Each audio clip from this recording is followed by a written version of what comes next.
David. Great to have you joining me for the coronavirus pandemic CX conversation series I've been holding, right? So it's a series that I thought was necessary to kind of provide, knowledge for business leaders, business owners, and business managers to basically understand the impact of customer experience in the current situation and how we can collectively satisfy and retain customers, because truth be told, we have all never been here before. So we're just trying to figure it out, yeah?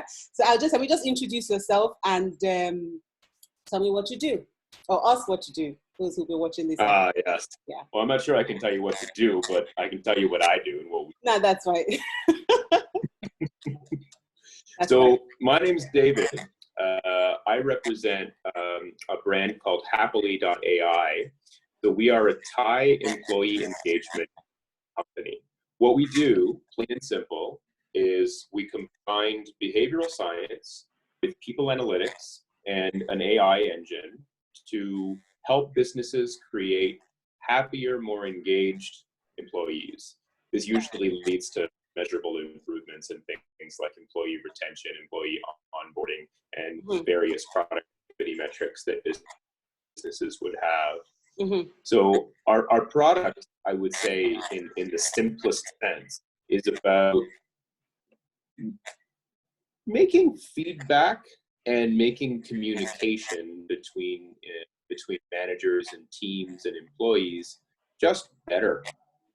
And we know that communication problems have been the root of many an employee leaving their job, many disappointed boss, many a disappointed client.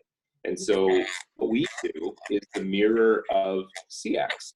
We make sure that people working for the company are doing fantastic, or as best as can be, so that our customers can have great experiences and refer their friends and give us more business.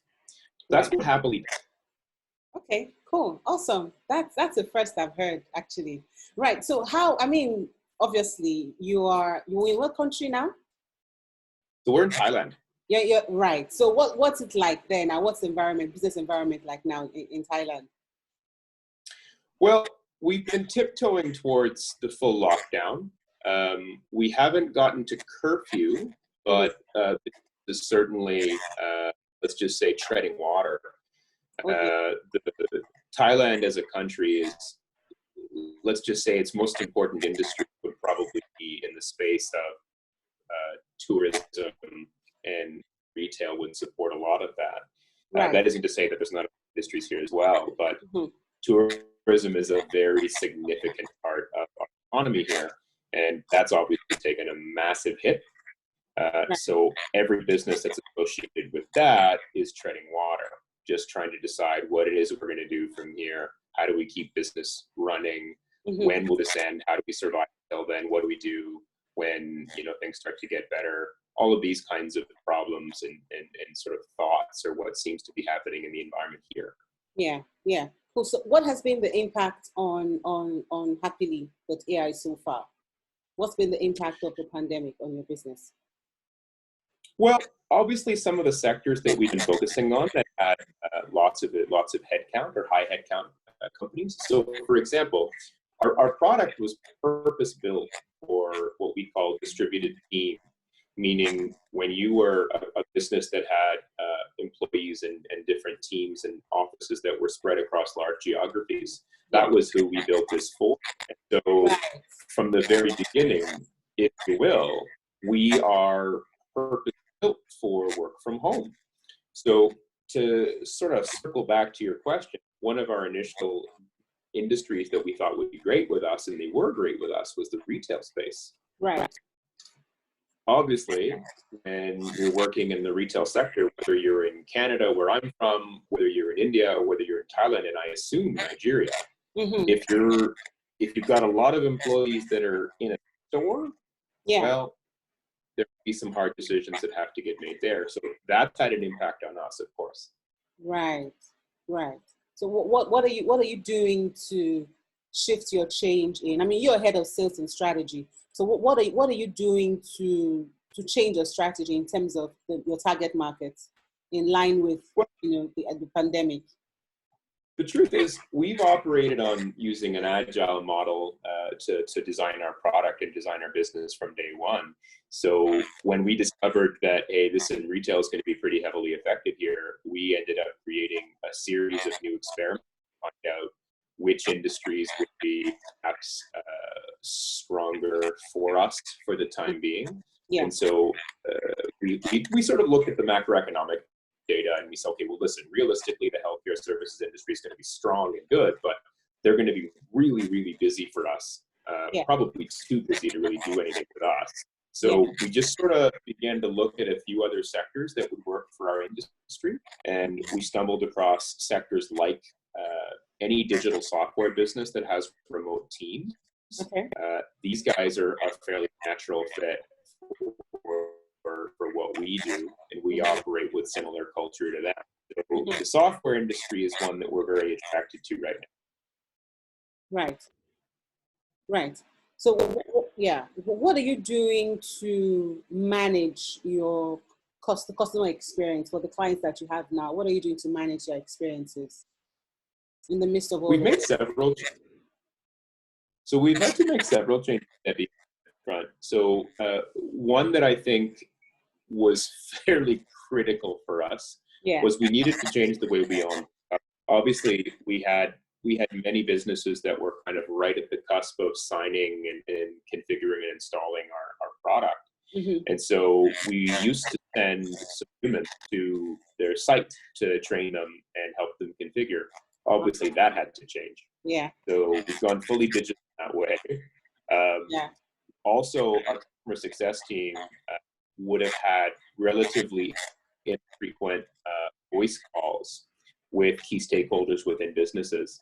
And now that has changed. We have an awesome customer success team that's on the phone with key stakeholders within all of our customer segments right now, just, taking a pulse, relationship building, trying to understand, hey, what's happening, how are you interpreting what employees are saying to you, what are you doing about that? So we're just trying to make sure we're there and that we can be a trusted resource in whatever way we can at this point. Yeah. Tell me a bit about your customer onboarding process, and you're having to rethink your methodology around that. Can you tell me a bit about that? From in-person to remotely? Let me start with something negative first. Okay. So first, in line with our agile approach, we tried an experiment. We said, hey, you know what? We think that if we make our onboard completely digital from, let's say, from the point of interest. So let's say, for example, you've moved to awareness that I have a need for a product like this. We thought if we redesigned the website so that they could onboard just by asking for a demo and then setting it up with the team and then moving all the way through digitally, we thought that would work great. It did not. Oh dear. But that's okay. That's okay. No, it's fine. Yeah. So when you say it did not work, how did you measure the outcome to ascertain that it did not work? Were you still having questions coming in? We went from 600 questions coming in to 1. Oh. Okay. Can you explain? Well, previously what we would do is if a client were to reach out to us on the website, we would have someone physically we'd have someone call out to them.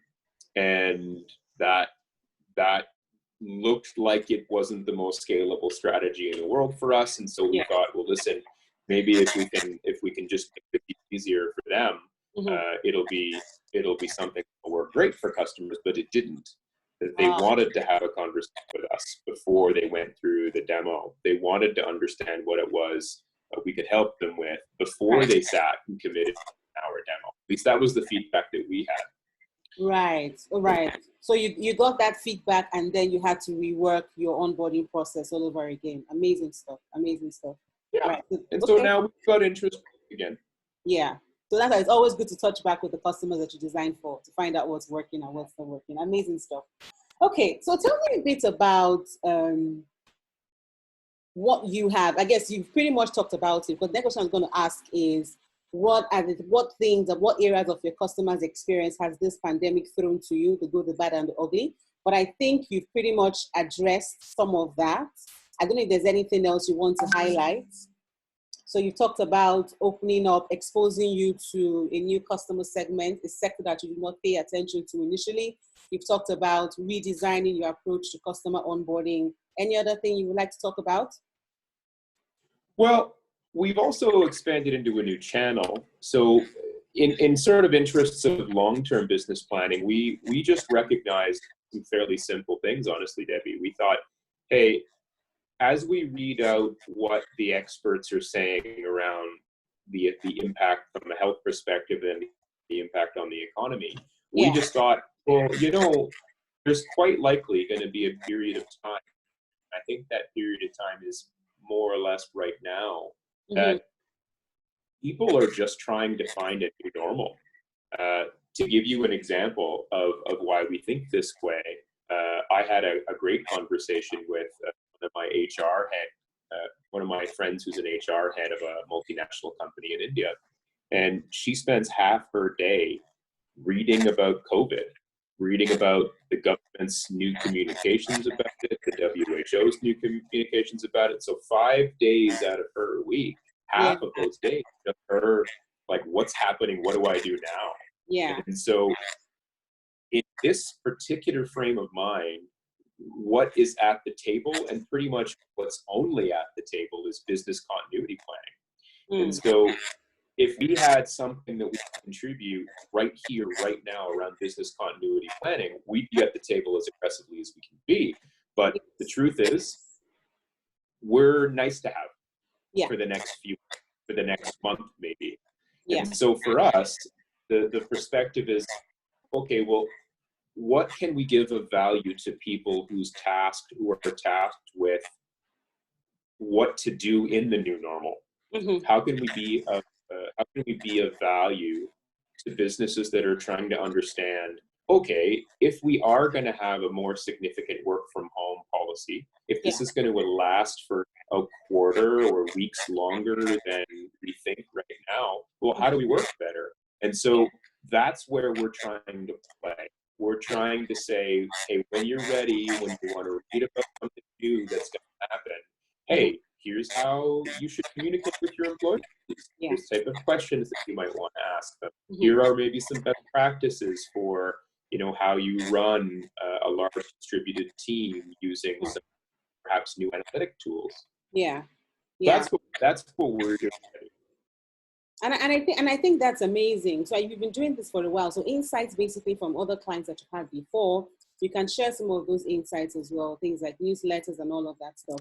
But I will say, though, that for the number of companies that are working remotely and have a national or Pan-African or continental or global spread of offices, I still kind of think that your solution will come in handy. I mean, you just said it. You have someone who's in HR who keeps going through stuff every day, and it's not just for his or her consumption, it's to share with the larger team, right? And you can't just pick up a phone and call everybody at the same time. So can you tell me a bit about Happily and how businesses, especially those, I mean, everybody now pretty much is working remotely. You have lockdown in some locations, especially for frontline teams, customer support teams. And like one thing I have noticed in speaking with a number of business leaders and business managers as well is people have kind of integrated other functions into customer service so that all hands are on deck with handling customer complaints and customer queries, basically.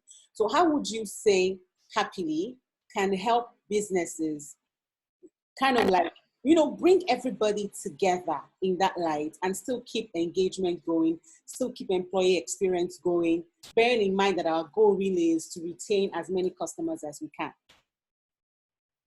Well, it's funny that you talk about the customer service example, Debbie. That's a particular passion of mine. So here's my potential silver lining in that. We know that customer service and frontline staff that are given tightly worded scripts and are given KPIs, like, for example, first call resolution comes to mind often. We know that this is not necessarily the best way to, deal with a customer's problems. What we know is the customer service teams that are kind of best in class around the world are the teams that have empathy for a customer and have a degree of autonomy or empowerment to actually solve their problems. Yeah. And when we're working remote, I think what's happened is we end up with an opportunity to go outside of your standard workflows. There's a great quote that says, don't waste a good crisis. And so if you now have a customer service employee who normally will have a very scripted step-by-step response that he or she is able to make, where we can step in now is between the manager of that, for example, I'm using a call center or a BPO as an example here, but between these two employees, what a thing like Happily will enable is it will enable that manager and that employee to have potentially a more human conversation. So a conversation like, for example, do you feel like your work is valuable and important? That would get followed by a type of open-ended question. And we've seen a few scenarios where the manager in call center type environments recognizes that, hey, wait, maybe I need to give my team here a bit of a long rope so that they can go and solve a problem and if they need to. Maybe I need to help them connect with other people in the organization if the problem is, for example, with the finance team or with the compliance team or whatever.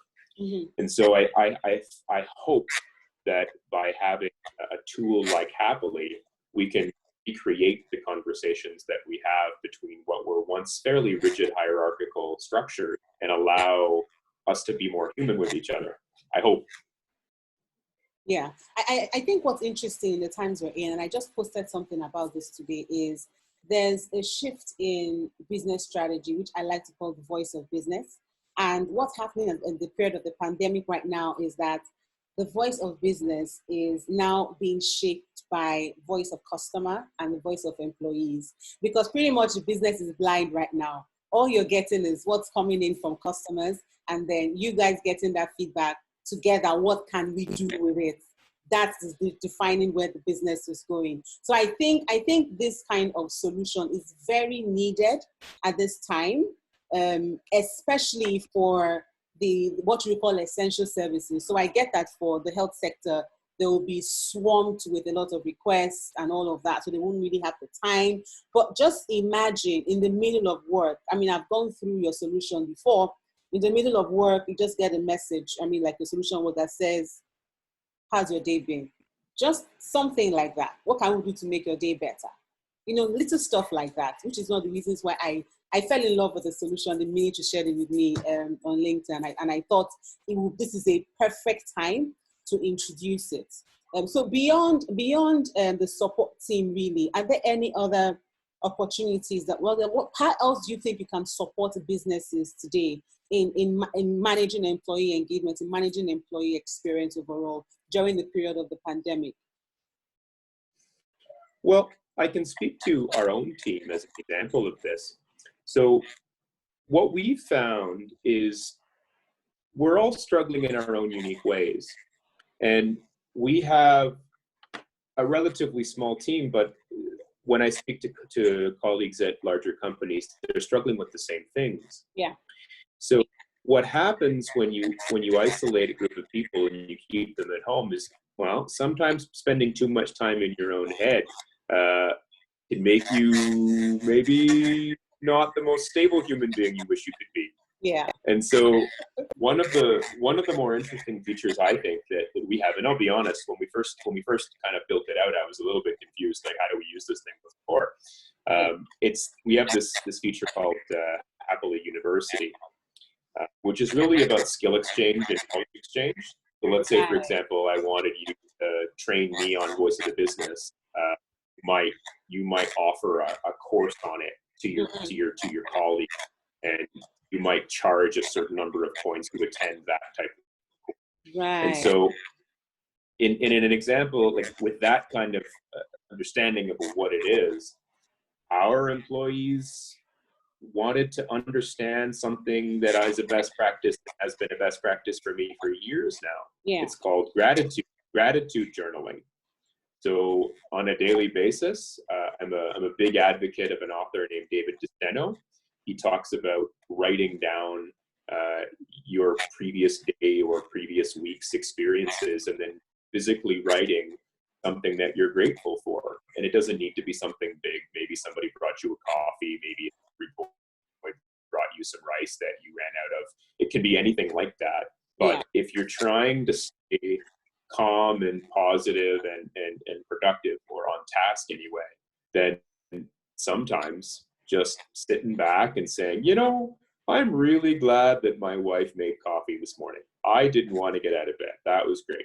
Yeah. And you'd be amazed at the power that have. And so when I was speaking to the team yesterday, some of them we were playing a bit of a game, and it came out both through feedback that we had with Happily and through our conversations that, hey, there's some peoples that are really not having a great time right now. So what can we do to help? And so I think it's not, it might sound to an audience that's a little bit more by the numbers, a little bit more process oriented, that this is a happy, huggy, soft kind of thing. But the truth is, we got measurable ROI on this. Yeah. We know that happy employees drive the bottom line and drive revenue growth. Yeah. So have a heart and talk to your team. Yeah. Have a little bit of empathy with what's going on with them. Keep the lines open, ask them questions, respond to them. Even if you're super busy, we've got a little tool that makes it really easy to do that. But if you're not using Happily, then use WhatsApp, use Messenger, whatever it is you use. Just talk to your team. And honestly, there's been some good research on this done out of the US as well. But video is super important right now. Yeah. Yeah. Talk to your employees, but turn your screen on. Yeah. Yeah, I get that. I mean, I like that. I like the whole concept of the Happily University. My question is, because now more than ever, for some organizations, well, I guess I don't want to speak when I don't have numbers, but top of my head, I'm thinking if the focus really is on the front line and immediate support for the front line, what's everybody else doing? And I'm also thinking in my head that, look, this is a great time for knowledge sharing, like you've mentioned. So if there's a function you want to know about in your company, you can get key, facilitators from those functions that are not as busy. And then for those who are now supporting the front line, they can have a bit of communication around basic customer experience management skills they need to have to support the front line. So I think that's really, really, really fantastic. But my quick question is, will that suffice for a learning management system? I'd see it as more of a supplement, Debbie. See, like you were a banker, I was a banker a long time ago. So let's speak to the bankers for a moment. Yeah. Could I teach AML through a skill exchange? Mm-hmm. Probably not. Yeah. I think you'd need a purpose-built course for that. Okay. It's more like, let's say there are a lot of fun skills that people would desire to acquire that wouldn't necessarily be a thing that might be company-wide. I think about design thinking as an example. In most larger organizations, there'll be a small group of people that know how to do that. Yeah. And we see the ads on LinkedIn all the time, like there's the online Stanford course, go do it there for $1,000. Great. But is there some dude down in Lagos that could train me for free? Like just the basics? Yeah. I get that. Right. So I mean, my next, I think that's my next and last question. No, I have two more questions. Right. Two more.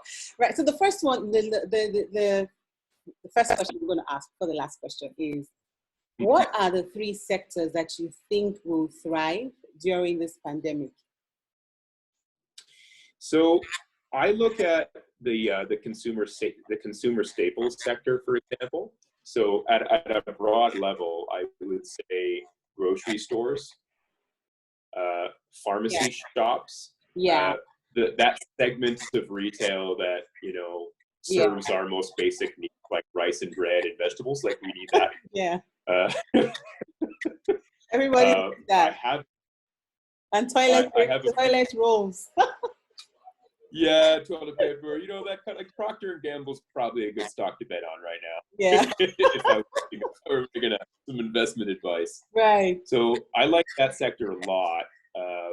Personally, the software business is probably one that's really best adapted to the challenges that are in front of it. Yeah. And I think I said it before, but the health sciences world, so the pharmaceutical companies, I mean, obviously, short term, you're not going to find good returns on investment from making stock bets on pharmaceutical companies. But listen, their need right now is pretty indispensable. The rest, I don't know. I mean, I think financial services will be okay. I think I think the tech side of financial services, yes. And no, but I think financial services will be okay, really, because it supports the technology, right? So for fintech company, they need that structure and part. So I think banks will be fine. I think banks will be fine, really.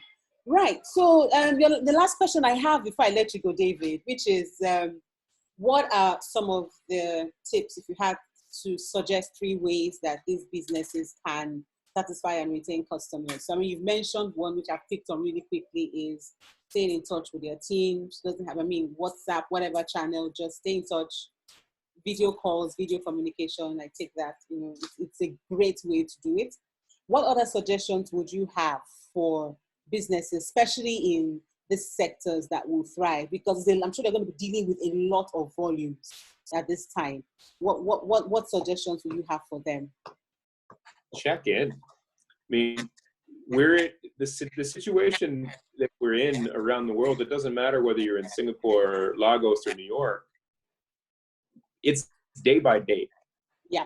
We're getting, it's changing so fast. Honestly, Debbie, when I stand back and look at it and I speak to my community of people, like, this is HR's moment to be in the spotlight. Yes. They're there.